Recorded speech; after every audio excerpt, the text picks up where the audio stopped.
Hi everyone, and welcome to another edition of Local Love Friday, where Samara goes out and interviews some of our local businesses that are making a huge impact within our town and our organization. And I have the privilege to be here with the owner and one of the instructors at Flow Martial Arts. Thank you so much for having me. Oh, thanks for coming out. I love it. It's my favorite part of my job, guys. But Keith, thank you for your time today. Because I know you're super busy. You probably have a class in a few minutes. We're going to get some recording for that for you guys too. But ultimately, tell us about how you got started. So I started martial arts in 1997. I was 7 years old at the time. Started off with my instructor at the beginning, coming into my school, into Johnson. Right here in Jackson, and did like martial arts assembly, showed us what it's all about, and then had a pretty good offer that also benefited the PTA. So at the time, my mother decided to take advantage of that, and that's how I ended up here. And fast forward to almost 28 years later, and I'm still here. I love that. So you guys talk about like the fabric of the community, all right? He's talking about Johnson School. So those of you guys are local, you guys know that's like elementary school here in Jackson. And then I think he mentioned what year you graduated, or you did not yet, because you were 2008. 2008 Memorial, we were the last full graduating class of Jackson at the time. This is like 2 years after Liberty opened up. My group was one of the last big groups that graduated. Yeah, so he's definitely homegrown, right? So like I'm also from Jackson. You guys know I graduated in '98, showing my age. So just ignore that last part. Yeah, we're not even talking about that yet. But anyway, the fact that like he's been a fabric of the community for almost 3 decades now. Right? So you guys have been in a couple different locations, but you've always kind of stayed like a unit, like a... Yes. So we moved to Brook Plaza in, I want to say 98, 99, something along those lines. We were originally in Romeo's Plaza down the street. Then as our first location in this plaza was getting built out, we bounced around from the Knights of Columbus, which was great because I actually lived right across the street at the time. It's like perfect commute, just like it was great because I could literally walk to class, which was awesome. I love it. And then we were in a couple of dance studios down the street here, and then we ended up over here where the Dollar General is now. Was our first location, and then 6 years ago we moved here. I like it. You guys, I'll definitely give you guys a little tour of the dojo a little bit later, but like the fact that you guys have stayed committed to being able to be inside the community, what is your main mission? Like, what do you want to accomplish? I would say to share my passion of teaching and martial arts and helping other people in growing myself step by step into being the best that I can be, and in doing so can help as many people as possible. Passion, whether it be for martial arts or whatever, sport activity, technology, whatever it could be, you need to learn what passion is first. I love that. And I think that this is a good place to do so. And I'm totally piggybacking off of a friend of mine, Anthony Kapasakis, who also has a very successful business in town. We'll be visiting him too. As well. That's one of his keywords as well, right? His passion. And funny enough, we both graduated together, and we both grew up through business together as well. And it's just a word that really resonates with me as well, right? I really do think that it's what I come to work every day for. I love it, because I feel like it's part of your trajectory too. Like when you say the word passion, like you actually mean it and live it. So yes. I went to sets a couple times myself, and it's like you're like ingrained in there. Like you're there like Monday through Friday. You're working these high hit programs, and you're in there day in and day out. But like in addition to that, like how it's fueled and transitioned your life. Like you met your wife there, I think, right? And then you launched this, and then you have all these different pieces that came together from it. So the passion that I learned through, training martial arts, testing throughout the systems that I've been a part of, becoming an instructor. Becoming an instructor was actually more of a selfish thing that we can get back to later. I can explain that one. That's very interesting how it worked out. But becoming an instructor, eventually becoming an owner, and through that process, really developing passion, right? And then whatever I do, because I teach my students, whatever you do it to the best of your ability. So if I'm going to go, to sets, if I'm going to go to a gym, if I'm going to go on a run, I'm going to do whatever I'm going to do. I'm going to do it to the best of my ability. So when I transferred to the gym, that's kind of how I got to the level that I was at there, of being, over 2,000 plus classes at this point in the last 10 years. In that process, met my wife, and now we have a 1-year-old. Right? So without passion, you know, I don't think we would be where we are. No, and you said so many things that kind of resonate, I think, because as an athlete myself, I played sports. Many of you guys already know my backstory. I played Division I tennis, recruited for basketball, I ended up playing a totally different sport. But the whole part was like, not because I was super skilled, was because if you're gonna do it, you give it everything you got, right? So if you're gonna show up, you're putting your best foot forward, you're grinding it out, you're hustling, you're out working people, and like, that's what you're living by right now. And you're kind of putting these in these kids, like how are they responding to this kind of like mindset? So over the last year and a half, I've developed a new appreciation for parenting. Right? And the new dad over here. The struggles that go in, and also the gratitude that is really needed and should be shared towards people that are good parents, right? Because unfortunately, there are people that are not good parents, and it is what it is. We do our best to help everybody, you know, whether that be a struggle they're going through or not. So basically, we're talking about like, how do you get into the mindset of getting these kids on board with giving it everything they got? Okay, so I would say, as far as how the kids are responding and bringing it back towards what I was saying about becoming a parent, is I understand the struggles of trying to get your kids to do something that is good for them, whether they want to or not. Right? And most kids, it's not in the forefront of their mind to better themselves. Because things are so readily available. You know, we do live in a great community. I still to this day feel that Jackson is a very strong place. You know, it's a strong place to raise a family. It still has a lot of that same feel from when I was a kid.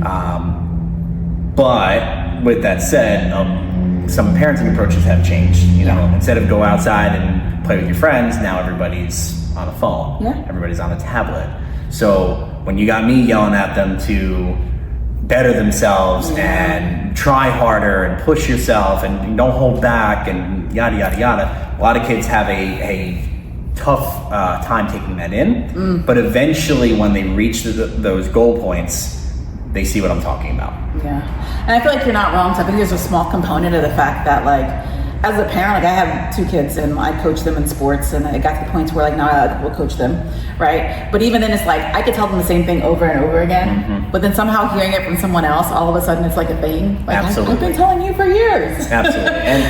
And I've gotten similar responses from parents, like, you know, they'll tell their kids something and then they'll ask me to tell them the exact same thing, and all of a sudden they get a response. Instead of just their kids staring off into space or kind of nodding, it's all of a sudden, you know, they're saying, yes, sir, I understand. You know, and then they do it, you know, and if they don't, it's okay. They'll get it eventually. You know, I had an instructor at one point that said, he said to me, he said, you may not understand it now, but one day you will. Right. And that's okay. And that's okay. That's okay. So what are some of the things that you do for yourself to get mentally prepared to want to like have that passion and like push yourself to want to be good at what you do? That's a tough question, because for sure, because a lot of it's self-motivation. So like, I know it took me a while to get started into like the meditation part and like the finding the inner voice and like the perseverance, and like we don't always just have it on all the time. I agree. I do agree. I will say that for doing it as long as I have, it's just second nature at this point. I mean, one of the things that we do teach the kids is when you walk through the doors, leave everything outside. The consistency. And I got it. I do the same thing when I come in here, and you know, whether I'm cleaning or I mean, whatever, even just taking out the garbage. Right. It's just so routine. You know, when you came in, you said, you know, it smells so nice in here. It smells amazing in here, guys. And you guys should come visit this place. You know, it's a great compliment, because you know, a lot of the business seminars that I went to always said, keep your school as clean as possible. You know, have it be a place that any mom could want to come into and feel comfortable putting their babies down. That's true. Right. That's you know, true. you want to be able to walk into the bathroom and feel that everything's clean and orderly and everything's where it needs to be. So, you know, getting a compliment about how clean the school is huge. And I think my response to you was something along the lines of, I mean, this is what I've been doing for the last 10 years. I don't know what the difference is. It's routine. It smells like it's supposed to smell all the time. It's awesome to get some compliments once in a while. It's nice because you know, we're in a routine of just doing things the way we've been doing them. And yes, of course, you need to grow and you need to change, you need to adapt and try to make things better. Right. But also, if it's not broken, don't fix it. That's true. You know, and if we're getting compliments now, almost 11 years later, about how good the place smells, I think we're doing a good job as far as making the place very welcoming. You know, it does. You don't want to walk in and feel like you're in a locker room. You definitely, yes, no, because you'll probably turn around and walk out. But tell us about some of the programs that you have here, some of the programs that you offer. So currently we have 3 programs. We have our Dragons program, which is ages 4 to 8, and then we have our juniors, which is about 8, 9 to about 13, and then our teen and adult program. You know, we do have some of the classes mixed together, so with some of the different age groups, but with the amount of floor space we have, we can handle that. And I do feel that it's good for the younger kids who are not really grasping every word I'm saying to have, you know, have older kids, have older role models in front of them that can show them. Yeah, I like that. I like that. And so with the older kids, do you find that it takes a while for it to resonate in terms of what they're there for? Like I see some people being committed where like their moms are driving them in. And I see some that come because like they really want to be here. So yes, there's definitely a difference. If you really get down to the nitty gritty with a lot of kids and you ask them to be 100% truthful, a lot of them will tell you, I'd rather be playing my video game. I'd rather be doing this. But what I've learned is kids don't necessarily want to stop doing what they're doing right now to do what they should be doing. Doesn't mean they don't want to do it ever. Right? We actually just had a student return after, I would say, about a 6-year hiatus. Wow. You know, this person stopped, decided this wasn't for them anymore, and decided now 6 years later to come back because there were, you know, a lot of benefits from being here. Yeah. Right, that were missed.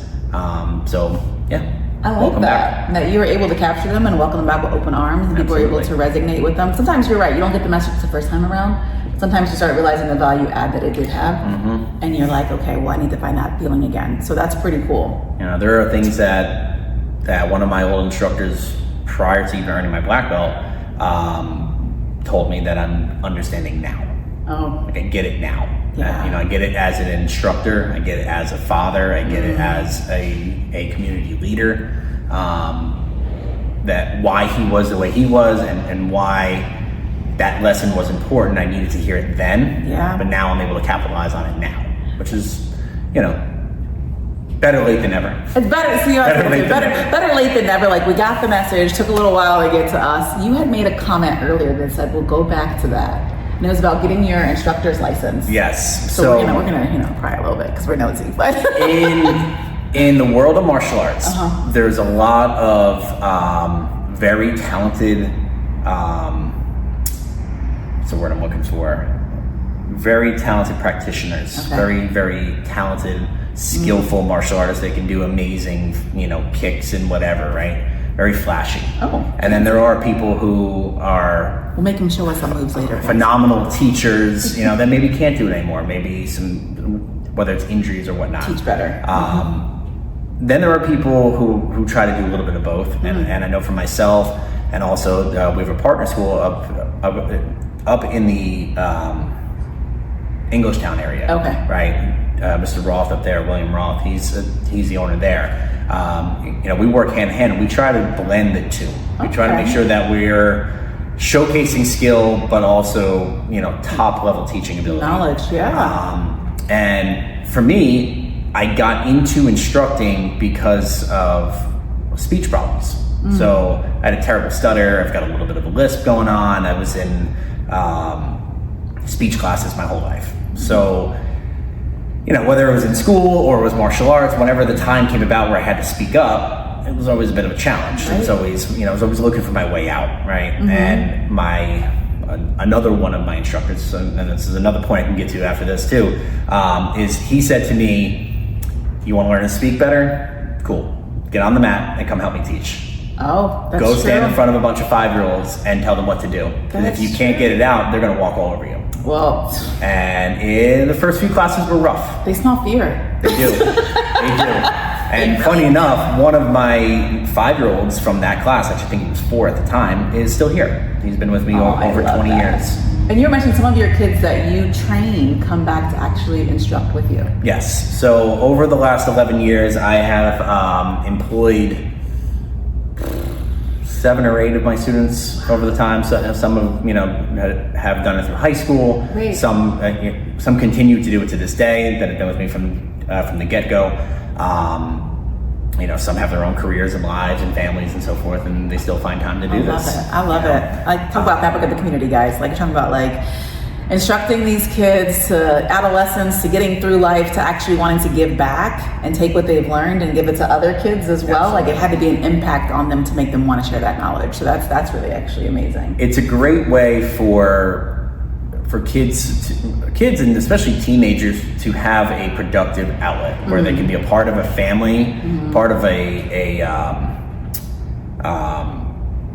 community. Yeah, it's really the word, right? Yeah, I feel like it's like a hub. I feel like you're more than just like it is a studio. Like, you are legitimately like a place where people go to try to better themselves, to go where there's respite, to where you're not being judged, but at the same time you're also learning a skill. We have black belts and students. I mean, the term black belt is overused in my opinion. It's something that gets kind of thrown around a little too loosely. But the point is that committed students who still stop in, are out in college or have recently graduated college, and some live in other states, come back when they're visiting family, and they come visit me, and they come visit the school. That's because cool. We are family. We're, they may not have taken class in years, but they still make sure that when they take a trip home, they stop in here. Stop by and say hi. And that means the world to me. I love that. So how different is the mindset? People are like, oh, I watched Karate Kid, and then they come to class. Like, you know what? I love the Karate Kid movies and the show. You compete, have fun. Nothing better for business than a wonderful Netflix show that showcases martial arts in a fun, interesting way. Right. I would say that we are the real deal as far as the difference. You're going to get your dramatics in the shows and the movies, and it's all entertainment. It really is. Yes, we do some entertaining here. One of the things that we did in our transition into what we call flow martial arts now, which is our branding at the moment, over the last couple of years. One of the things that moved us into this path was to get away from the dramatics that can happen in the martial arts, the showmanship. I can see that. And more into the practicality and the realism and the humbling of it. Yes. I like that. Our previous system, as great as it was, so many values that were learned. I felt that it was just time to take a step forward with my own, flair on top of it, as well as Mr. Roth, like I was talking about before. The two of us worked on it together, and we created this. I like it. It's taking, for him, he's got to be 35, almost 40 years of experience, and for me, almost 30 years of experience, and putting that together with the different organizations that we were, very gratefully a part of, and take the lessons learned and apply them to something new and greater. I like it. So you're able to find something that kind of fit with your mentality, the practice focus versus just the showmanship of it, and kind of bring it back to the kids. As well as our business morals. That's huge. Which is huge. There are a lot of industries, not just this one, not just the martial arts community or dance or gymnastics or whatever like that, type of community, that do not have maybe the best of ethics when it comes to how they deal with their contracts, how they deal with their people. It's money first, family second. You're not wrong. And we have really, really tried our best to stay within our moral, code. And that is to, form families and form bonds that are going to last forever. And that's what sets you guys apart, which is part of the beauty of it, because I think like even myself, like we're a coach, we have an AU program, and it's always like, the people that get lost on like the dollar versus the building the foundation of the students, right? Yes. And for us, it's building the athletes. Like, you don't have to come to me as an A1 athlete. We're going to help you with your foundation, right? Absolutely. To help you with the core part, and not just the skill set, but to making a better human. Absolutely. Like the right choices, being kind to other people. And I feel like sometimes it gets lost with the paycheck. Absolutely. So a lot of martial arts schools have a huge turnaround rate. It's just a revolving door. One door is open, bringing 100 new people in a month, and then the other door, and they're dropping the same amount, if not close to it. Yeah. I would like to say that we have a pretty good retention rate here. We have, a good amount of our students will make it through to their black belts and beyond. That's kind of cool. Right, and that's the goal. I mean, anybody that's been to a martial arts school has probably seen it written on the wall somewhere. Black belt is the goal. Well, it's not written on my walls. And that's for a reason, because it's very cliche. I think the black belt is something that is attained along the way. Yeah. I think it's what's the word I'm looking for? Something to aspire to. It is something to aspire to. It is definitely something that should be aimed towards, but it's not the end. It's not it. You know, a lot of people view black belt as, that's it, I'm done. That's it. And you're barely scratching the surface. So much more to it, isn't There's so much more. You know, to me, black belt is not the goal. It's more of, again, passion. Again, the pursuit of mastery of self. Okay. Right. You know, it's something that we'll never achieve, but we can work towards it. And we always view as black belt is the goal. Well, then what happens when the goal is achieved? Right. What's next? You stop learning. I mean, I feel that that's where people die off, you know, internally and not physically, but they internally die off when they stop learning. You're so right. Like, I'm never done learning. You guys already know, like, I do my CEs, I do my extra credits, I do classes, I read books. Like, I feel like life in itself, like, you are fully never done learning. Absolutely. Like, ever. And the minute you say that you're done learning, like you said, I feel like part of you just kind of dies. Yes. Because we don't have all the answers. And even though I've been in real estate for 20 plus years, I feel like it's like Christmas every day. you learn something new every day. Absolutely. You've been doing this stuff for 30, almost 3 decades now. And I feel like there's still like a nuance to like things that you want to bring back to your students. Like, how can we improve them? How do we reach to them better? How do we keep growing what we're doing? And I feel that the best way to grow personally and professionally is to make sure that I have a great impact on everybody that I involve myself with. Yeah. I'm not necessarily the type that keeps a close-knit group. Like, I'm open to talk to anybody. I can have a conversation with anybody. We can chat about whatever you want to chat about. I don't pick sides. I don't take sides in anything. I'm neutral, right? Yep. I'm neutral because, you know what? That's not what people are going to come here for. They're not coming here for my opinions. They're coming here for the lessons. And they're coming here for what this place and in a lot of ways myself, what I'm able to do for people. Right. You know, we don't have a huge staff. We have a couple instructors right now. One of the things that I do pride myself in is that I'm here Monday through Friday. Right. We are open on Saturdays as well. I do take a day. Yeah. I do take a day. You take a day. You gotta break a little bit. But that's the beauty of the small business, guys. I feel like it's like this extra connection of people who actually care, right? So it's not just like, how many people can I staff and not show up anymore? It's like, how do I still be actively involved and still grow with my team, but just be present? There are more, and I'm really doing my best here not to bad talk. I know. It's so hard. It's so hard. You're doing great. But I love it. There are so many schools, and I know this because this school used to be one of them. I know. And one of the reasons why I became good at teaching martial arts and working with kids especially is because I was one of those teenagers that got employed and put into the position to run a business. Yeah. Right? Where I'm the guy on the mat. I'm some 15-year-old snot-nosed kid on the mat thinking that I'm the boss. I was 15. I look at my 15-year-olds now and I go, I wouldn't put you in charge of nothing. You need time. You're on the way, but I'm going to be on the mat to help you. Right. Whereas when I was 15, I was by myself. Right. It was sink or swim. Figure it out. Are you going to be good at this or not? Yeah. And there are so many places like here that are ran by subpar, instructors because it's easy for the owner to take a step back. It's like take the time to build it, and I respect that. Take the time to grow it, I respect that. But stay a part of it. Stay in it. Stay in it. Stay in it. Teach. Like, when people come here and spend their hard-earned money, I want them to know that they're not being taught by a teenager in high school doing this for volunteer credits. Right. It should be taught by the guy who a professional. A professional who knows what he's doing, who's actually reached that point, who wants to give back. I love that. So that's the reality of it, though. I think there's so many different industries like that, because you mentioned like the dance studios, and the same thing with a lot of the AU programs. Like, some of them just don't care. It's just like, how do I get more from you versus like, how can I give more? Yes. Right. Which is why we align and want to make sure we showcase places like this that focus on the people part of it, right? Because I feel like that's lost so many times. Like, we're people first all the time. For another example, our instructor training program, where we take any of our students that are brown belt and above,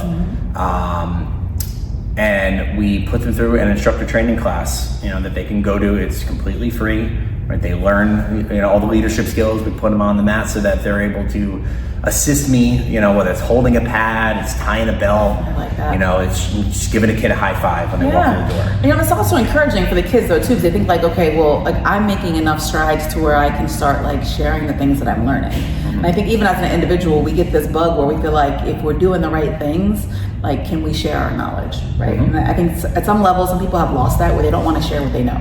Yes. Which is insane to me. Like if you know something, like share it. All my stuff is like free information. Like I do my Q&As, like I'm all about the free information. And I think encouraging the kids at that point where it's just like, you guys have made some great strides. You're here. If you want to actually do more and instruct other kids, like this is an opportunity for you. And having that set up is awesome. There's kind of a rule that I always used to follow. It's kind of an 80-20 rule, right? And your students will always be 80% of whatever I am. Right, so if I hold myself to this standard, I can only get them here because there's that 20% that's just who I am. Right. So that's where the continued education, continuing training, continuing to move forward comes into play. But there's something to that 20% that I feel that's important. I don't think it's something that can't be taught. It's something that you have to find. You gotta find a way to teach it. And when I have maybe a red belt, it's like one of my red belt students, he's father of 4. His entire family's in the program. His wife's in the program. He comes on the mats and he'll teach a technique that I'm perfectly capable of teaching myself, right. But he teaches it in his own way. I like that. And sometimes he'll have a connection with a kid or any student in a different way than I can. Yeah. Because it's something that just makes sense to him. He was able to explain it in a slightly different way than I'm able to. And I think that's important to utilize your team, in order to make that work better, right? In order to teach. And it's also in fact that's sign of true leadership where you don't feel like you have all the answers and like your way is the only way to communicate it, right? Because that's not going to work. I'm sure my wife will see this, but no, I don't have all the answers. Okay? I don't have all the answers. I got you, girl. Okay? Clip that one part. It is so good. But no, I mean, I love that you guys are doing amazing things here. Whenever I get people on the show, I always like try to see what kind of free things we can offer people that might want to stop in and visit some things. So our doors are open at all times for everybody. You can always reach out to us too ahead of time if a little nervous as far as having your first impression walking through the door, right? You can always go through a phone call or a website as well. So phone number 732-370-0525 and our website flowjackson.com. We offer 1 week free for anybody coming in. If you're coming in off of this video specifically, you heard about us, 2 weeks free. 2 weeks. Okay? Did I hear that? 2 weeks free. So 2 weeks free if you're coming in off this video. I really, really do appreciate the time and effort in getting out in the community and be able to kind of share my story with everyone. Summer's coming up. This is a great activity to kind of keep the kids, engaged in something productive instead of it just being going to camp. Yeah. Right? Camps are great. I went through all the Jackson camps and I had a phenomenal time. You had so much fun. Right? It was a great time. I used to be a counselor. We made like what, $4 an hour? Nobody. Probably. Worked for free. Reminds me when I started teaching here, it was about $4 an hour too. So true. But camp's great. It's great busy time, to keep the kids engaged. Yeah. When parents are still working, right? Yeah. It's one thing I'm going to have to go through myself as my kid gets older is what do I do with her when I'm working? Which she's gonna be in here teaching classes, y'all. Yeah, that's right. She'll be teaching eventually. She'll be in here teaching classes. But if you are interested in coming by, please feel free. You can always reach out to me as well personally on Facebook, Instagram as well. Yep. You can always go to the pages that we have for the school. I'll give you all the links to all that stuff if you'd like. And we're gonna have it all in here, guys. You're gonna see the little logo right next to my guy. Maybe it'll be like right here. See? But the logo, you'll have all the contact information. So you can find you on multiple medias. Are you guys on Facebook and Facebook, Instagram right now. Perfect. All right, so we'll see him on there. 2 weeks for free, guys, if you sign up. So make sure you sign up and give it a try. He mentioned they have adult classes. I might have to come in here for some kickboxing. You guys can watch me do some crazy stuff, but no back spins, maybe I'll try a back spin. Okay? They're pretty easy, right? You'll get it. It might take a couple thousand tries, but we'll get it. A jumping back spin with a Superman? We could do that too. but it could be a lot of fun. But either way, guys, I mean, look them up. I'm talking about somebody who's been giving back to the community for years. We did a lot of PTA stuff with Rosenauer where they come in and do like examples to get the kids engaged. So when you talk about an organization that wants to actually embrace your child and love on them to be able to teach them things that can value their lives in the future, this guy right here. Appreciate that. So I appreciate your time. I'm looking forward to getting some people in this door because you guys got to experience this, right? So if you're not motivated already to kind of come do some fun stuff, we'll hopefully get some clips for one of their classes for you guys, but it's going to be great. It's going to be amazing. I appreciate this. Thank you very much. All right. We appreciate it. Guys, thanks for checking out another episode of Love Friday and checking in with me and my friend Keith over here. And I'm looking forward to many, many more things to come. Take care, guys.